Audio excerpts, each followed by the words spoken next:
Vidíš, nebylo to tak těžké, víš, Zlato. Táti, potřebovala bych se narovnat. Dobře, holčičko, tatínek tě vystřídá.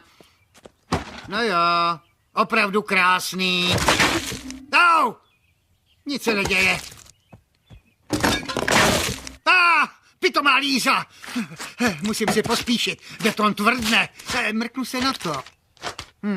Anglický návod zničen. Musím zkusit francouzský. Le Grill. Co to sakra je?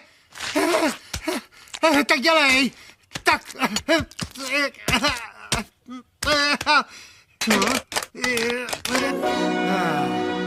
Ano, to je moc pěkný zahradní grill. Proč ten můj vypadá jinak? Proč? Proč je život taková mrcha? Proč musím po každým všechno takhle zvorat? Jak to jde tatínkovi od ruky? Myslím, že pomalu končí. Jo, hotovo.